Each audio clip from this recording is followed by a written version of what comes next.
For this debate. Starting off, we will be jointly hosting our two uncontested elections with the VPSA, Vice President of Student Affairs election, and the VPFA, Vice President of Finance and Administration. Our two candidates are up front here. I will invite them to introduce themselves at the beginning here, but just as a reminder that they are not debating against each other. They are specifically asking for the confidence in the society in this election. So they will have the right to rebuttal because they need that time, but only at the end of their question and not rebuttaling the other person who is speaking tonight. There are QR codes scattered around. We do have time for more questions and in our slots, so if you'd like to submit them, we will continue monitoring that. And with that, I would like to ask our VPSA candidate to step up.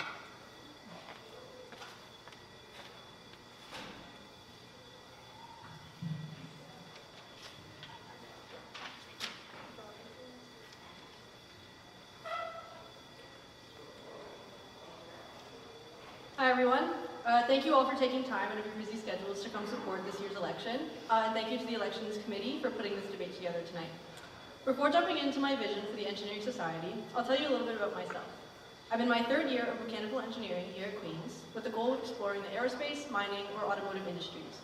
Outside of my academic endeavors, I serve as a primary reservist in the Canadian Armed Forces, specifically as an armored reconnaissance soldier.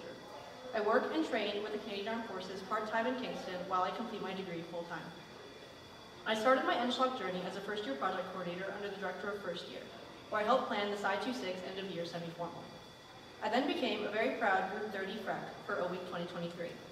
Moving into my second year, I took on the role of logistics coordinator for Queen's Space Conference, helping organize the venue and catering for the event.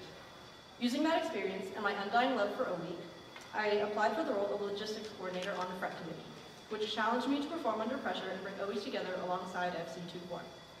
Now in my third year, I'm the operations manager of the Center of the Universe, or in layman's terms, Clark Hall Pub. Having said all this, I often reflect on my various roles within the society, and I'm very grateful for the multitude of experience, skills, and opportunities that I've gained through this organization.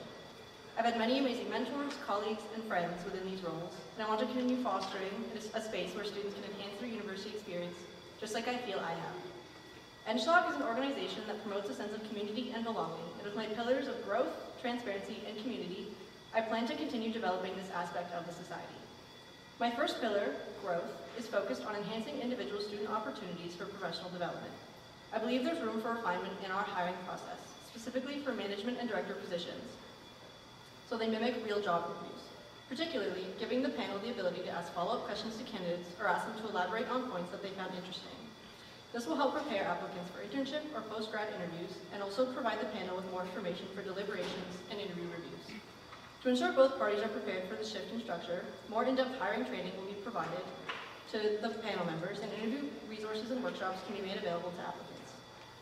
Transparency is my next pillar, which is centered around resource availability and proper documentation. Students should have access to all the necessary resources to succeed in their academic and extracurricular endeavors.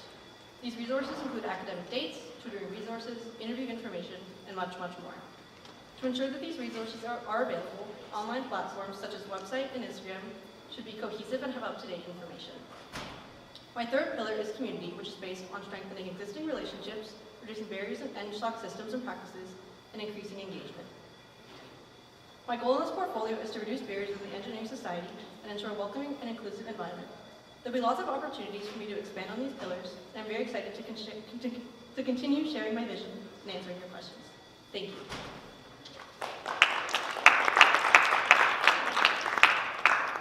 Thank you, Alexis. I would like to ask our VPFA candidate to please come to the podium.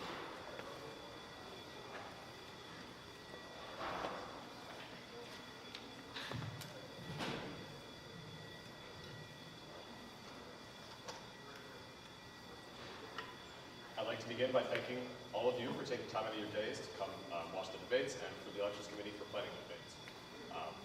Can you guys hear me okay? Hi, I'm Ian. I'm in second year mechatronics engineering, and I love automation. In fact, I'm just about certain that if you know me through the society, you've probably heard me referred to as the automation guy in some capacity.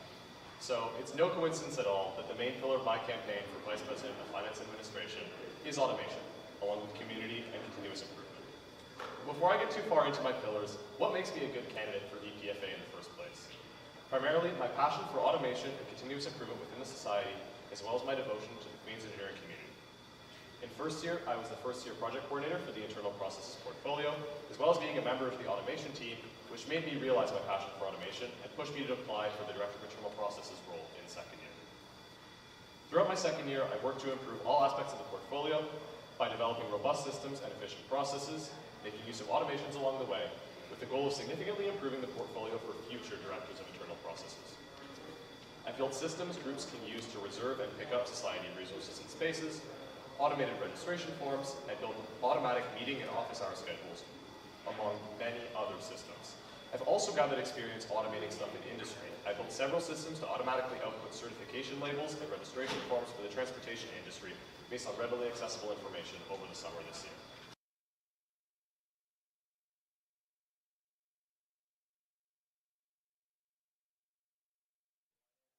Resources and information technology portfolios in collaboration with my directors, ensuring systems are complete with fail-safes and human error checking to reduce errors and make mistakes traceable to prevent them creating a snowball effect later down the line, and to make interfacing with affiliated groups as quick and user-friendly as possible, be that with finance or on the information technology and human resources sides of my portfolio. For the community pillar, I'm focused on improving the automated system, or implementing the automated system described above to increase financial availability and the speed at which we can distribute financial information to affiliated groups to contribute to a greater sense of community within society. I also focus on improving turnaround times for IT and HR related issues, which means the community as a whole will benefit from those changes. And I will work to improve education and access to information to help break down barriers to entry for affiliated groups and speed up processes overall, which should contribute to a greater sense of belonging and inclusion by making affiliated groups feeling more as though they are cared for by the greater engineering society. Finally, my continuous improvement pillar kind of speaks for itself. Automation is a form of continuous improvement.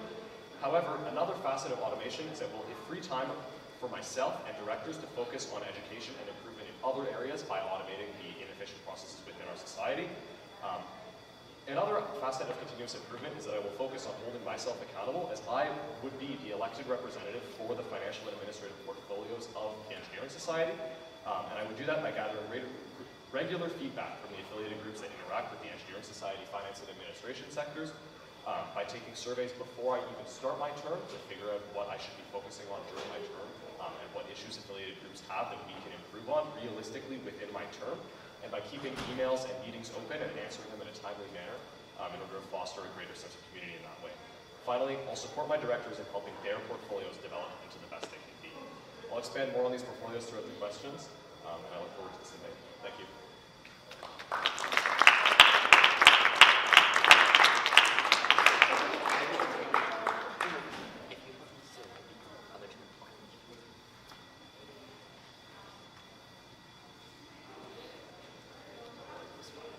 All right, we're going to start by asking the questions that the candidates then submitted themselves, so the questions will be asked specifically to that candidate. The first question will be the question submitted by the VPSA candidate, and the question is, how do you plan on supporting your team of directors? Alexis.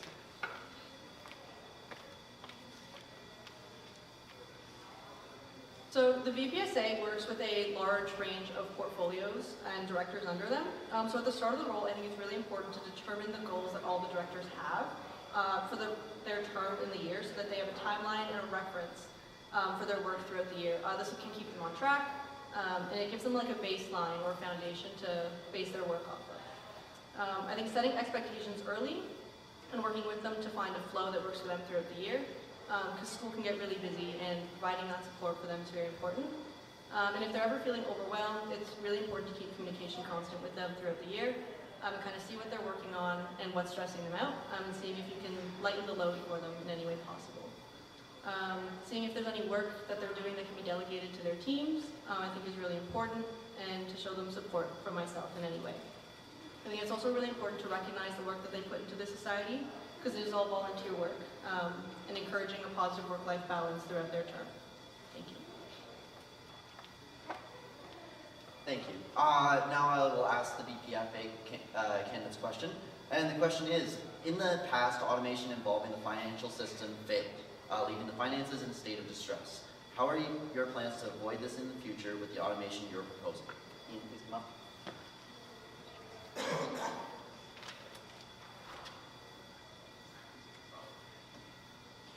So, I believe the automations failed. From talking to past exec, what I've gathered is that the automations failed for a few different reasons. The main first one would be because of a lack of human interaction. So these systems were built from the ground up in a closed loop fashion. So the entire system ran with very few human checks to catch errors and to confirm financial information. So if someone submitted something on one end, it would get passed almost through the entire system before anyone actually laid eyes on it to infer that that information was correct. The error checking, from what I understand, was also fairly sparse within the system. So although the system did catch its own errors, if it happened to make mistakes, it didn't really catch any errors that could be made on the user input side. And it's possible that those errors were able to slip through and make their way into the Engineering Society books. In order to address that, I would propose a different way of doing it, where you would selectively automate and standardize and index the repetitive and error-prone procedures, like, for instance, inputting direct transactions from the credit card statements and stuff like that, while leaving room for human checking at every step in the process by not feeding the information directly through to the Engineering Society books before several different people have laid eyes on it. And also by implementing automatic error checking by comparing the sums of balances that we've got versus the sums of balances that would be automatically computed based on the information we're able to access. Those things don't necessarily need to match up, because I do understand that there is some parts in automation that are not perfect, but there are things that would need to be changed along the way, and that's the point of having human eyes on these kinds of things. But checking that there is some sort of continuity there would also help reduce errors. I also think that they failed because of a significant lack of documentation in transition. So once the systems failed, they were pretty impossible to return to their original functioning state. To address that, first of all, by automating only one part of the system at a time, if a certain automation fails, the rest of the system can still be used, and by just manually completing the process itself that failed, the rest of the system doesn't all become useless.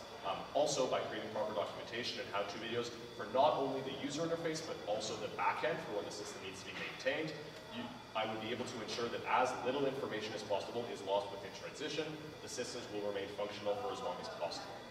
A couple new initiatives that I will be able to implement within the automation to make tracking down errors easier would be transaction indexing.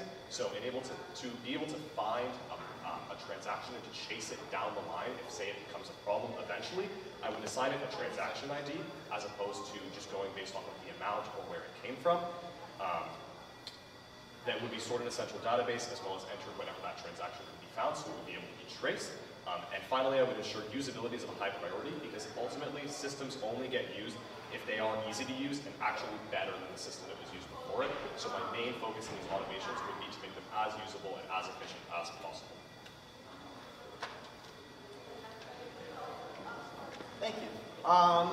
We are going to ask both candidates the same question. However, the candidates are encouraged to take that with their specific roles in mind. Just as a general reminder, even though this is the same question, these candidates are not debating against each other. They are running for different positions. The question is, how do you plan on improving the relationship between the Engineering Society and its affiliated groups through your role? I will ask the BPSA candidate to come up first.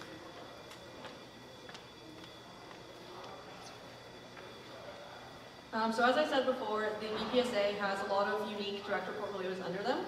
So I think it's really important to provide support and resources to all these different directors and take all the initiatives and activities within the Engineering Society, all their separate needs into consideration.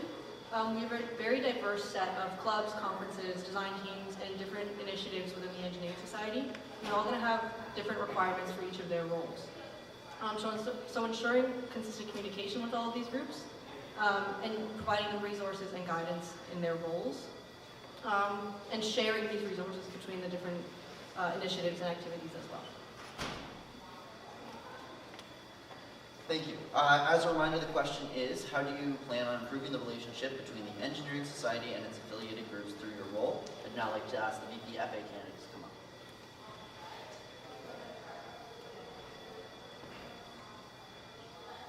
So the main relationship between the VPFA and the affiliated groups they deal with is in regards to the finance portfolio, and I believe in order to improve those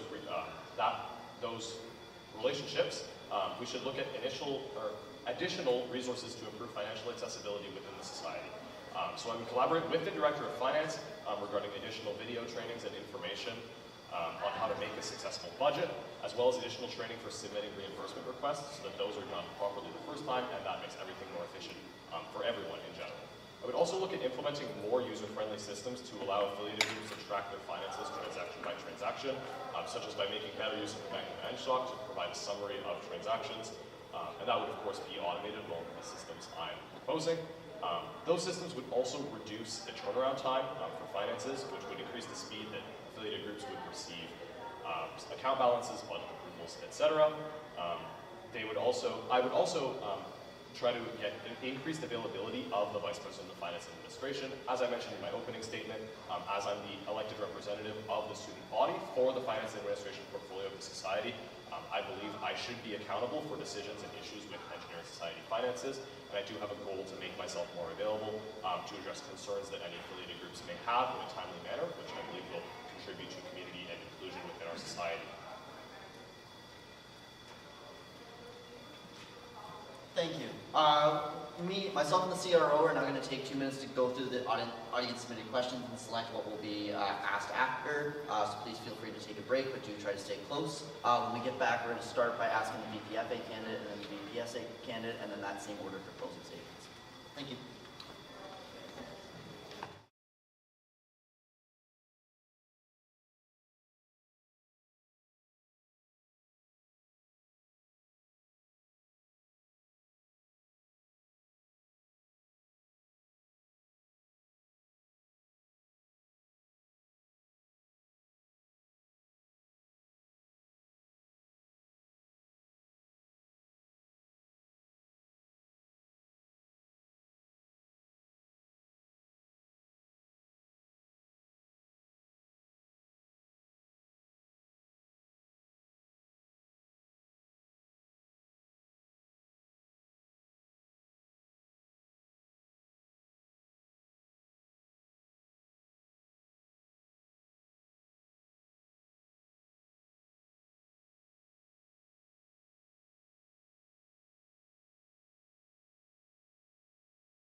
Get on the live stream? Sweet. Thank you everybody for submitting. We got like 20 different questions asked, so unfortunately we don't have time to do that all tonight. We will be doing 2 more questions for each candidate before going to their closing statements.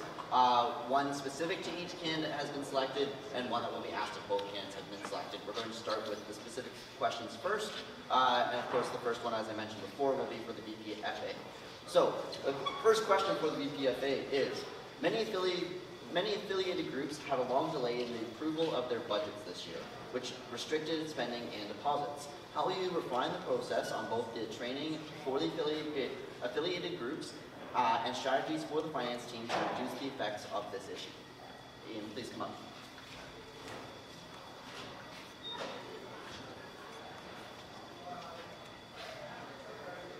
So I have touched on this question a little bit in my previous answers, but I think specifically in budget approvals, there's not a whole lot we can do in terms of automation to check if they do add up. We could run some sort of little program that checks all the balances and makes sure that the sum at the bottom is in fact, because it is easy to like miss columns when you're computing a sum, but that's pretty minute and would get caught pretty easily.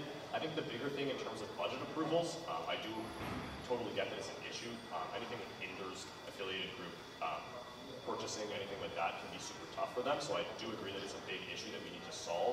I think one of the best ways to do that would be in terms of transition and training for our finance officers and the director of finance, and by working with them and developing a team and ensuring that I am clear in my expectations for what we're looking at when we're reviewing budgets. We're not looking at exactly the specific purchase we're making, we're looking at that everything adds up and that it seems to match their overall team plan.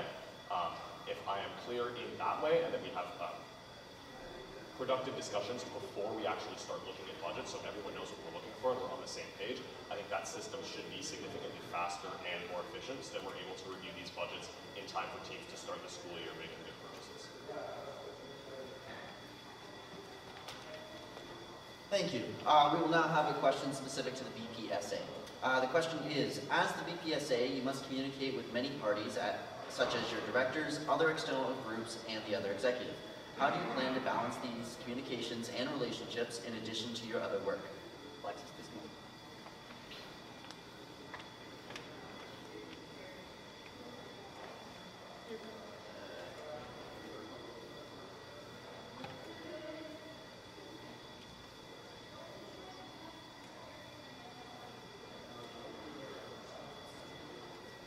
I think communication is a really important part of the portfolio, especially dealing with so many different parties at any given time.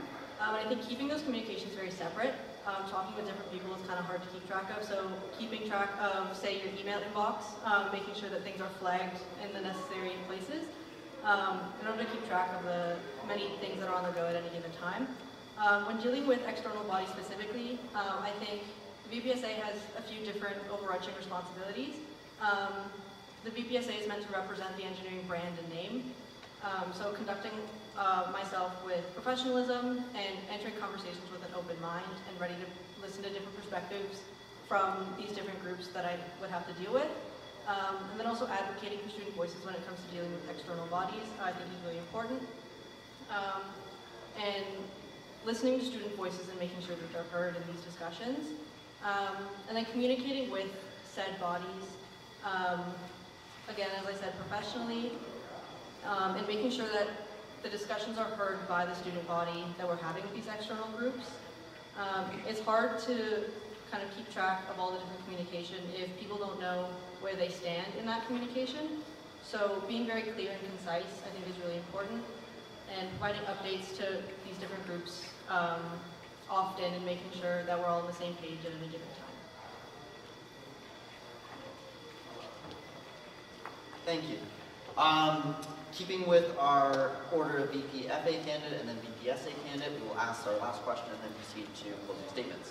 The final question for both candidates is, which areas of your portfolio do you feel which areas of the portfolio do you feel you will have the most impact in and why?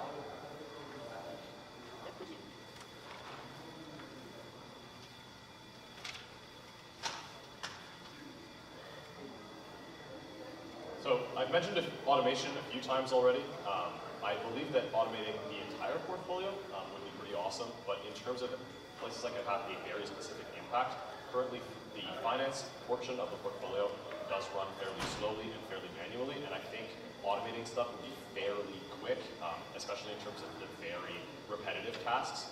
Getting a full Bank of NSHOC-wide automation like existed in the past before it broke would be significantly more difficult, but within my term, I think it would be very, very doable to automate a lot of the easier, smaller parts that would be some of the more like grunt work of the portfolio. And I think that would create a big difference, especially just in the ability for the finance teams, that would be me, the director of finance, and the financial officers, to focus on other parts of the portfolio, like approving budgets and trying to improve the education, maybe the accessibility of the finance portfolio, as opposed to just focusing on the actual work within the finance part of the portfolio. I think by automating the financial side, it would allow us to expand our horizons a little bit and focus a little bit less on the exact finance of the society, and more on kind of general, more bigger projects. Thank you. As a reminder, the question is, which areas of the portfolio do you feel that you will have the most impact in and why? I'd like to now ask our BPSA candidate to come up. So there are two parts of the BPSA portfolio that I am very keen on making a difference in, and one of them is the equity and advocacy portfolio. I think there's a lot of room in that area to expand on mental health resources and mental health awareness. That's something that I haven't really seen a lot of this year in that portfolio, and in my role currently as an engineering mental health steward for third-year mechanical engineering, I think I have a pretty large grasp on mental health resources that are provided by the faculty, as I work in conjunction with them quite often. So I'd love to bridge the gap between NSHOC mental health resources and those with the faculty, such as embedded counselors. So that's a big part of the portfolio that I'd like to expand on in my term. And then the second part is governance. I think there's a lot of misunderstanding when it comes to the role of governance, and I think making that more accessible to the general student body, making sure it's more public information that they can access, and that it's not this big, scary, like closed-door meeting that that happens every 2 weeks. So making that a lot more, or increasing awareness for the governance role, I think is really important for the term that I'm about to serve. Thank you. That ends the question portion of this debate. Each candidate will now have 5 minutes to make their closing statements. I'd now like to ask Ian, our BPFA candidate, to come up.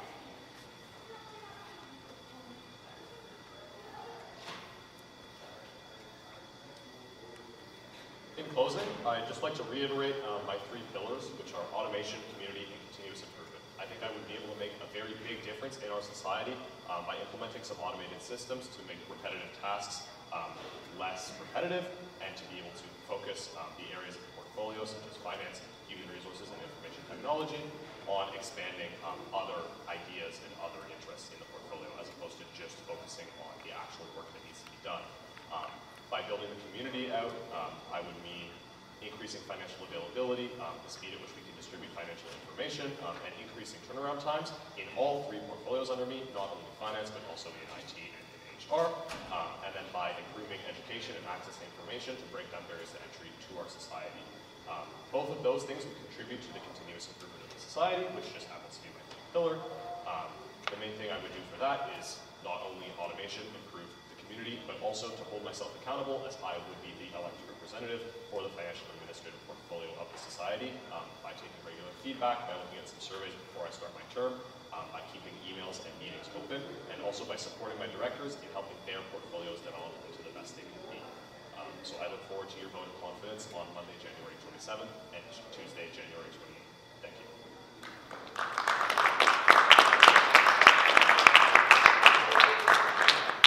Thank you to our BPFA candidate, Ian. I'd now like to ask our BPSA candidate, Alexis, to come up and make her final statement.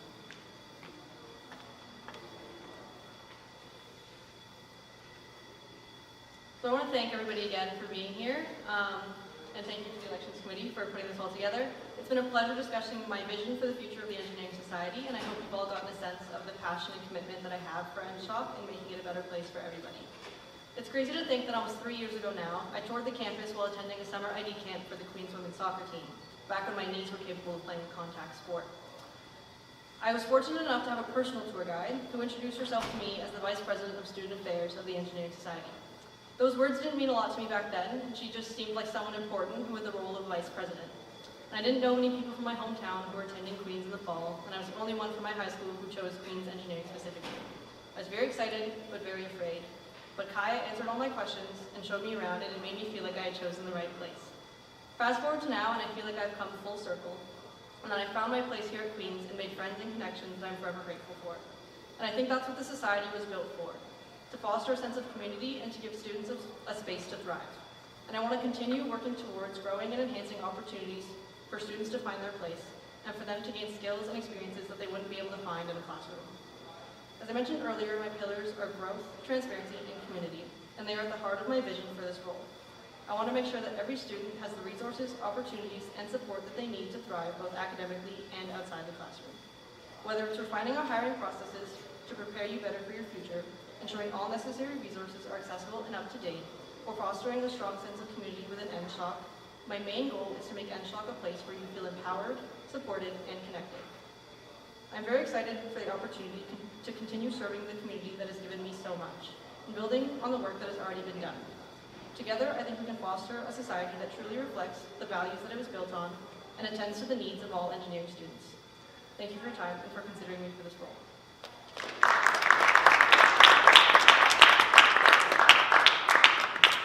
Thank you to our BPSA candidate Alexis, and thank you to both candidates for being up here tonight. Thank you to the elections team. Unfortunately, they're down to one person, the flu or something is going through. But we will be back at 7:50 for our Vice President of Operations debate. Anybody online? We've got lots of pizza. Come on down. Stock fees back one slice at a time. Everybody else, feel free to mingle, eat pizza when you get this gone, and we'll be back shortly.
about to start the Vice President of Operations debate. Be back online? Yeah, sweet. All right, welcome back to those of you joining us. My name is Lucas Baylog. I am the Deputy Speaker for the Engineering Society Council, and I am serving as the moderator of the debate tonight. This is now the Vice President of Operations debate. We have two candidates. This is a contested election.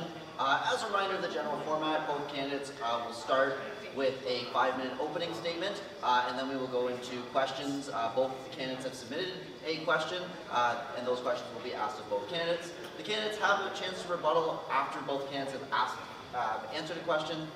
Question responses are limited to 3 minutes, and rebuttals are limited to 1 minute. At the end of all of our questions tonight, each candidate will also have 5 minutes for closing statements, which will be done in opposite order from the opening. I'd now like to ask our first candidate, Khaled, to come up and give his opening statement.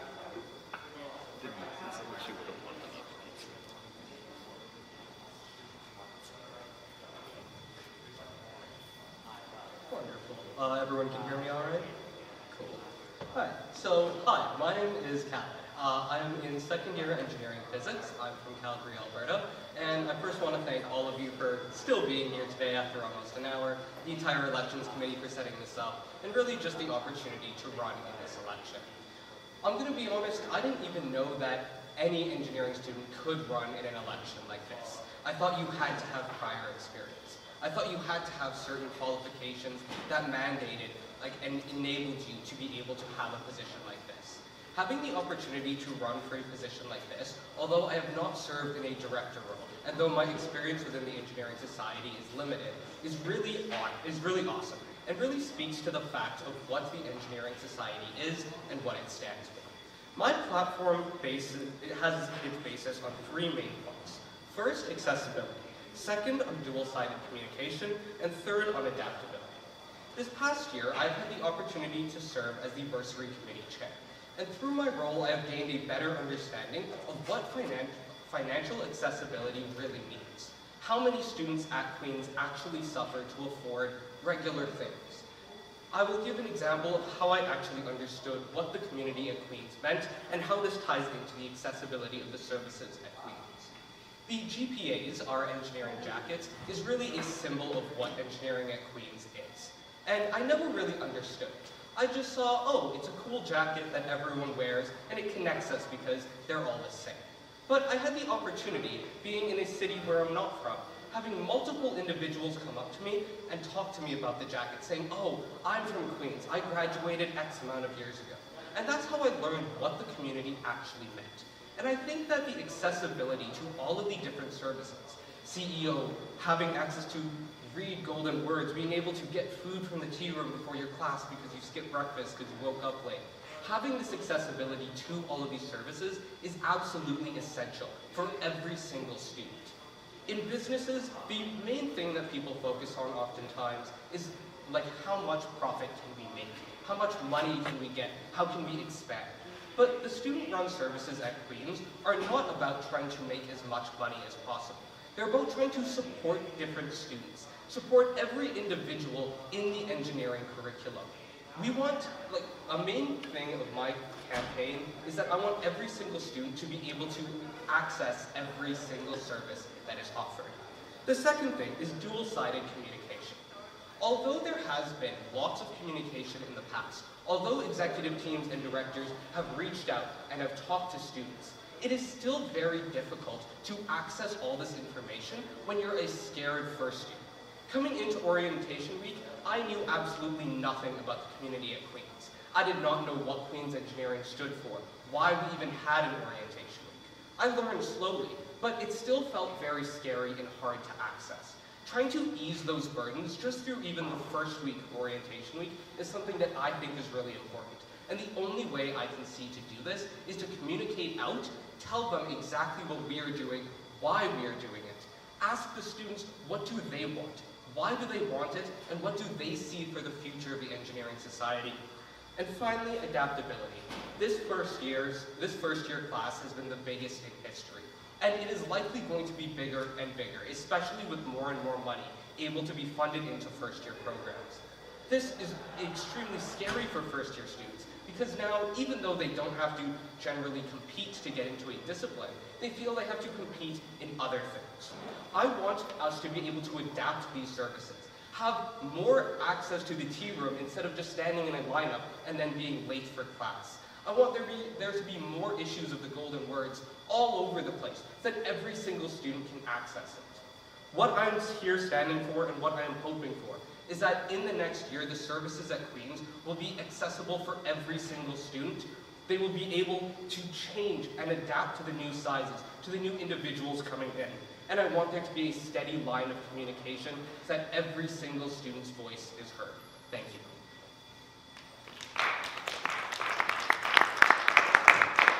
Thank you. And now I'd like to ask Jacob to come up and make his opening statement. Thank you, Lucas. Is that good? Can you guys hear me? Good evening, everybody. I'm glad you made it. It was snowy and really gross to get here. I did request for Fix You by Coldplay to be played when I walked up onto the stage. They did deny that request, unfortunately. If you're a Habs fan, you get that. Go Habs, go. Before I introduce myself, I want to ask you all a question. Who owns a GPA? Not like your grades, but like Jack and Kai. Just raise your hand. Who's gone to Clark this year? Who's gone to the tea room? My point I'm trying to make here is we all use the services, and it's a huge part of the engineering culture here. Actually, another big one I had written down was EngLinks. Oh my god, who's used EngLinks before? Who's been so panicked for an exam, and then EngLinks comes in, saves the day, and boosts your letter grade by an entire letter? That happened to me. I love EngLinks so much. I'm really looking forward to seeing what I can do with that. So to introduce myself, my name is Jacob Esdale. I'm one of the candidates this year running for VP Ops. I'm in my third year of civil engineering, planning to be a structural engineer, just like my old man. You may have seen my likeness in Golden Words this year. I'm currently the editor. My experience at Queen's is, just like everyone else's, unique. You might notice that is a paradox, but it does make sense. We all have a different view of the same shared experience. My unique experience, to be completely honest, was odd. It was a windy road to get where I am now, and it's not at all what I would have expected. I still remember showing up to campus on O Week and seeing that purple Stockrocker for the first time, when who would have been president at that time. Great question, but I went up to him and I said, how do I get my hands on one of those? And he goes, you have to work for the Engineering Society to get one. And in my head, I'm thinking, no way. I was so disappointed. I had no interest in student government, and that just was not my forte in high school. As the year went on in first year, I was having a hard time with my grades. I was recovering from a serious concussion that made reading and writing really hard for me. And I was starting to delve my place in engineering here. Thankfully, the faculty support systems got me through the year, and I made it out the other side. Special shout out to J-Section and to SOMI and to EngLinks for that. But I still wasn't involved in any clubs or services. I could really feel the EngSoc bubble in my first year. In my second year, I started to turn my grades around. I finally got involved. I was a FREC. I joined the cycling team. And on a whim, I decided to apply for Golden Words. I had no experience in EngSoc, and I was an outsider. Are they sure they want me? I asked myself. I remember saying that I had, once I was hired, I remember saying I had infiltrated the bubble. I still think about that feeling, infiltrating the bubble. There are so many students here that would love to get involved but think, there's no way I can. I'm not in, I don't know anybody, so why would I even try? I want to set the example that no matter who you are, no matter where you come from, there's a chance in the Engineering Society for you. This ties in heavily to my first pillar, culture. Within Eng, the services contribute to so much of our culture as a student body. Ritual is one of our favorite events every week. Golden Words has been the comedic voice of campus for 59 years now. And how could I forget about our jackets, our beloved GPA jackets? The issue right now with our culture is exactly the story I told, however. Not everyone feels like they can be a part of it. The services are a great way to open that door because they have the furthest reach of anything else that we provide in EngSoc. My second pillar is efficiency. This year's team has done a great job of eliminating debt and setting up services with a clean slate for next year. This means we can start to focus on making the services run more efficiently. By implementing meeting efficiency training for head managers, we can spend less of our time in meetings and more of our time implementing change. Along with this, by increasing collaboration between services, we will cut down on ineffective back and forth how many times have I gone to Clark this year and said, hey man, like when are we gonna meet and have a meeting? I think setting up meeting times between the services and really working as one family is very important. My last point before we move on is the adaptability of our services to the rapid growth of EdgeSoc. Our first year student intake has increased by 115 students. That's 115 more than it was 2 years ago, sorry. That's enough to fill out an entire Sterling lecture hall. This growth dilutes our community. To keep up, we need to improve our social media presence across the board and make sure we can reach every student. I'm looking forward to answering questions tonight. Thank you.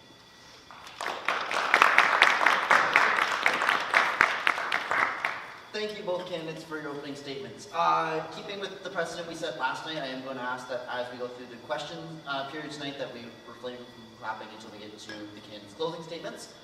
With that, we're going to go into our first question, and we're going to be alternating each question. So this time, Jacob's going to start, and then Callie goes, and the next time Callie will go, and Jacob will go, and we should get it right. I think I've done the math. Excellent. The first question is, the services are directly impacted by the quick growth of Smith Engineering. How do you plan to equip the services with the tools they need to keep up with this growth? Jacob, would you like to come up, please? Thank you, Lucas. So, as I mentioned in my opening statement, meeting efficiency training. As a part of Golden Words this year, I found our meetings can be much more effective. Training our head managers to come prepared to our meetings, come with the points that they need, and come out of meetings quicker will give us more time to put our ideas into action. Quick growth also leads to diluting the culture and the community at Queen's. If our community gets too big too fast, there's not enough time to spread our culture. So to combat that, we need to push our social media. How many times this year have you seen a post directly from VP Ops? I think as VP Ops, I'll make sure that every student is seeing that they're cared for by myself. And then another point I have is our Golden Words papers do especially well when our social media presence is active in the days leading up to the paper coming out. Our best papers also line up with our highly viewed videos. So increasing our social media presence increases interaction with the Engineering Society, bringing everyone closer together. Thank you. Thank you. I'd now like Callie to come up and answer the same question. As a reminder, if either of you would like it repeated, I'm happy to do so.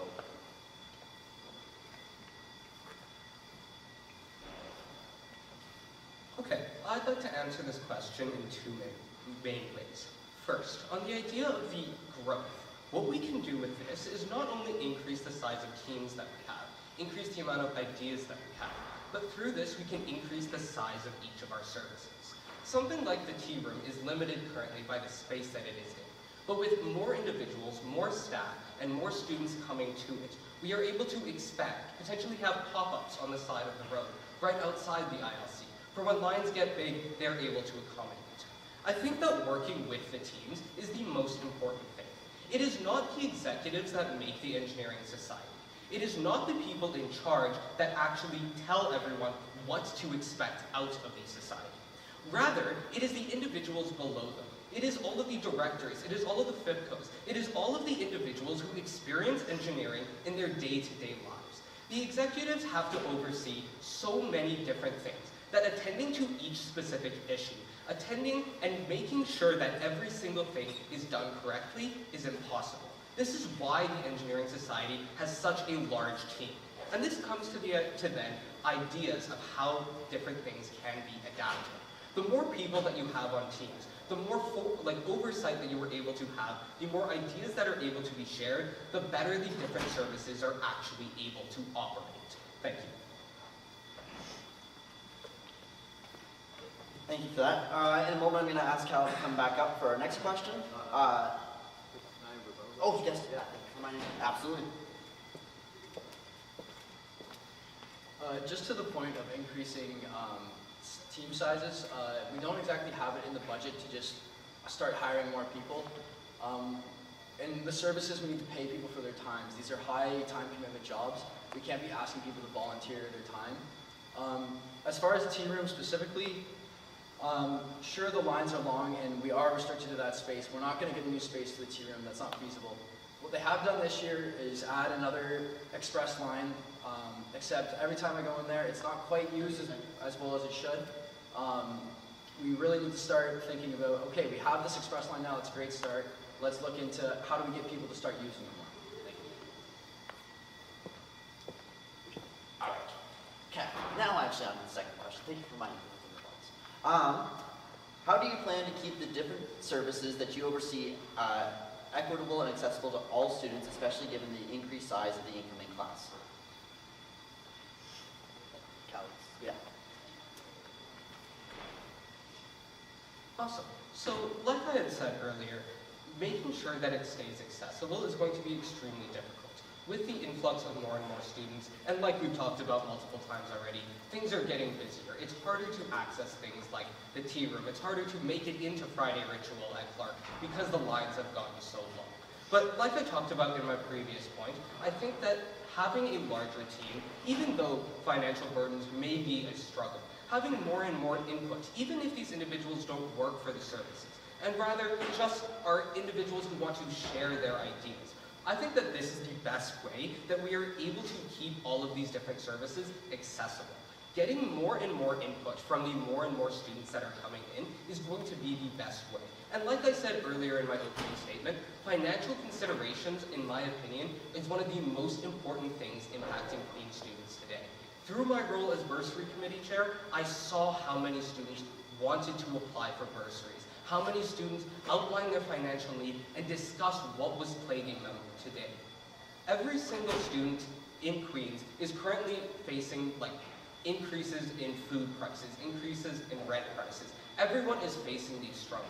But working as such a strong community that we already have and working for the future is the only way that every single individual is going to be able to make the most out of the community, is the only way that we're going to be able to keep all of these services accessible.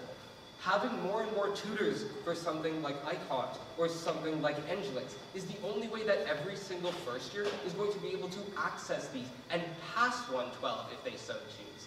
Thank you for your time. Thank you. Jacob, same question. Absolutely. How do you plan to keep the different services you oversee equitable and accessible to all students, given, especially given the increased size of the incoming classes?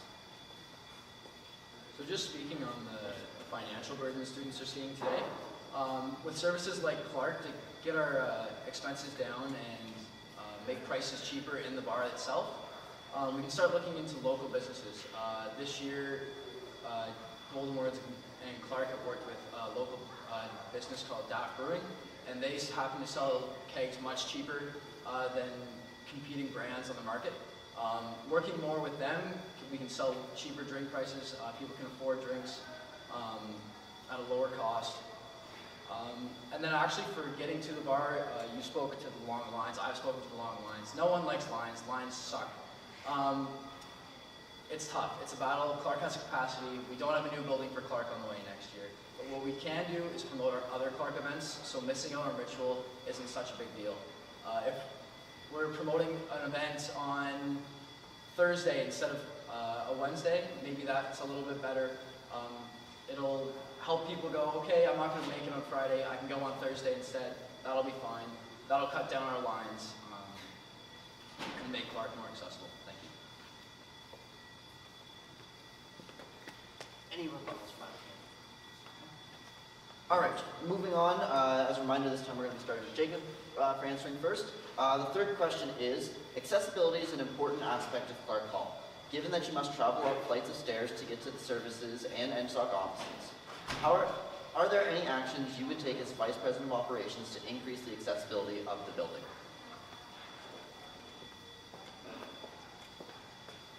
Thank you, Lucas. So I did some research on Clark to see what options were available. What I have found is there is an elevator in Clark, contrary to what most people believe. There is one. It is in the bookstore. And where it comes up is right on the west side of the building, west side of the bar and east side of the bookstore. On the second floor, the elevator comes out. It's about where the bathrooms are, roughly. So I had thought, well, why don't we add a door right here? It'd be very perfect, it would be very clean, and then I immediately realized that would mean people would have to go in through the bookstore and go to use the elevator. Using the bookstore is not feasible for the bar. The bookstore cannot be open at 12 o'clock at night on Saturday because Clark is hosting an event. That's not feasible. So the elevator was no go. To combat that, Clark itself is definitely an issue. That is a tricky one because there is really no way of getting around those stairs. As far as the bar goes, it's going to be difficult to make that space more accessible, but the other offices in that building can definitely work around that issue. At Golden Words, we're hosting a press night in the ILC later this semester, which is an accessible building so that people can reach our press night. We also have options to submit online. As far as CEO goes, they have online options as well, and I think they should look into, I know jacket fittings in Clark, they may want to look into hosting jacket fitting here to make that more accessible for students who have a hard time getting around. Thank you. Thank you. Now I'd like to ask Cal to come up and answer the same question.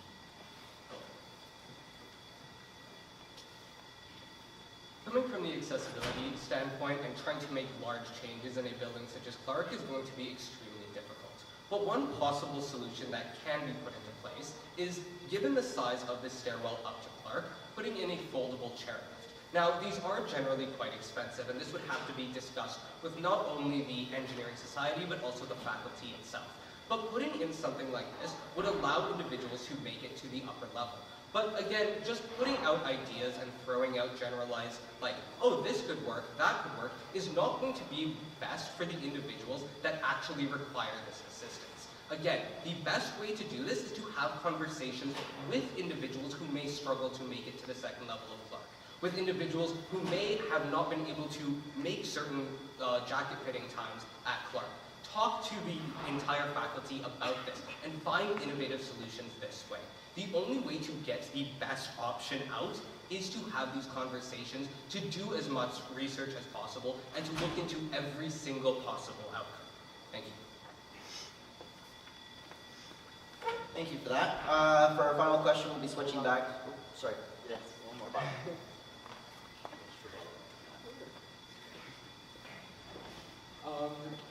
I also thought of chairlift. I thought that seemed like a good idea. The problem with the chairlift, unfortunately, is with the capacity of Clark Hall Pub, having a chairlift there reduces the amount of people that can get up and down the stairs, which doesn't comply with local fire codes. So unfortunately, that's not an option that we'll be able to look into. All right. Okay, moving into our final question. This time we will be starting with Khaled.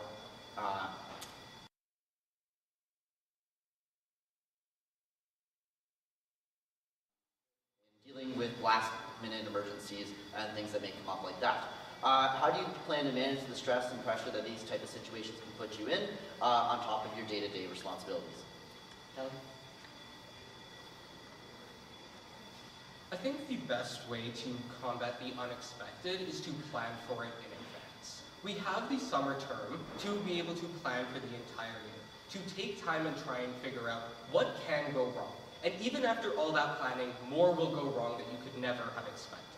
But the best way to still account for this is to make your schedule months and months in ahead, and then make a second schedule that says, okay, what if I have twice the amount of work during this time?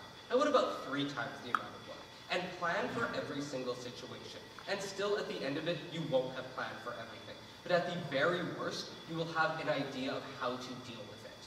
The other way is going to be through the hiring phase. All of the head managers, the directors, these are individuals who are there to support you, and you are there to support them. All of the work and all of the responsibility is not solely on the single individual that is serving as VPO, but instead it is dependent on the entire collective. Working with your team and having trust in them that when you need their support, they are going to be there for you is essential. And that is why I think the hiring of all the head managers, the hiring of the directors, is an absolutely essential phase. Because through this, you build your team, and you build your network to be able to manage all of the conflict that you may experience. Yeah, sure. No, yes, Jacob, please.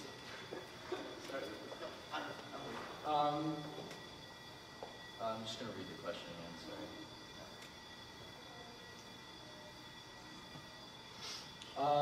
One thing I found working for Golden Words this year is the lack of contingency plans we've had put in place for all the services. When emergencies do come up, you need to have plans well in advance. Although it's not feasible to plan 7 plans if you become more busy. That's not something feasible, but you can come up with one plan, say a fridge breaks, to come up with, okay, we know exactly what we're going to do when the fridge breaks, we know who we're going to contact, and we know how we're going to do it quickly so that we don't miss out on a day of ritual. If the printer at Golden Words closes, we know the next closest printer at the cheapest price. To have contingency plans is to be prepared and is to take stress off of our managers. Thank you. Thank you, Jacob. Either candidate would like a rebuttal? Perfect. All right. With that, that is the end of the question portion of our debate. We will now be moving on to closing statements in the opposite order from how we opened. So I'd like to ask Jacob to come up first. If any of you have seen me in the last week, you know I just found out I was running for VPOPs on Monday morning. So I haven't exactly had time to prepare a closing speech, but I do want to reiterate my 3 pillars. My first pillar being growth. Queen's Engineering is growing at an unbelievable rate. We're taking in way more students than we ever have before, and we have to prepare for that. We don't want lines to be insanely long. We have to look into the options that are going to cut those down, like taking advantage of the express line in the T room, or promoting other events at Clark. My second one is efficiency. I want to make sure we're becoming efficient as possible. Building off of the success from this year, we're starting with a clean slate, so we're able to make our models more efficient and make sure we don't end up in the mess we ended up in. Don't end up in the mess again like we did after COVID. And then my third pillar is culture. With the growth means there's more people, it means it's harder to keep a tight-knitted community here on campus. So increasing our social media, I think, is so important to doing that. Reaching out to people, being around in the lounge is very important for myself. Just being a face that people can see on campus and connect to is my goal. So I hope you vote on Monday and Tuesday, which is the 27th and 28th. Thank you.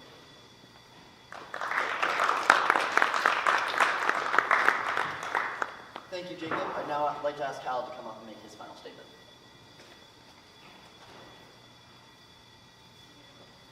Okay, I just want to start by once again thanking all of you, and once again thanking the Engineering Society for offering this to be in a position open to anyone. I think that it's really important within engineering to grow every single year, to learn new things. And I have to admit, I am really scared of what happens if I do get this role. But I sat reflecting and thought, it's a really good thing that I am scared, because it means that I actually care. If I wasn't afraid, if I went into this believing that I knew everything, I would not be able to serve as well as I am right now. What I have talked to you about today is 3 main things: the accessibility to every single one of our services, dual-sided communication from the entire ED team to the entirety of the engineering community, and the adaptability to change, whatever that change may be. I reiterate that financial concerns are impacting every single person, but many students within the engineering community are unable to enjoy the same luxuries as potentially you or me or anyone else because of financial concerns. And I think that this should not be the way that our community continues to go. I think that every single one of our services are run by students for students, and as a result, something like profit should not be the main thing that is important to all of these. The only other thing that I want to say is that communication has been talked about by every single candidate, and I think that that is absolutely amazing. And regardless of the outcome of this election, I hope that that in the upcoming year, the Engineering Society gets better and becomes the best it's ever been. Thank you all so much. Thank you, Callan. Thank you for both the candidates for being out here tonight and participating in this race. That ends our Vice President of Operations debate, as well as the second debate, and all the debates for this election season. Opening on Monday, every engineering student enrolled at Queen's University will receive a ballot to vote in the President election, the Vice President of Operations election, the Vice President of Student Affairs election, the Vice President of Finance and Administration election, and the Senator election. So there's lots of fun things to be voting for. Candidates will continue campaigning throughout the next couple days. Thank you all so much for coming out. I believe we still have pizza. Maybe go fast. I'd like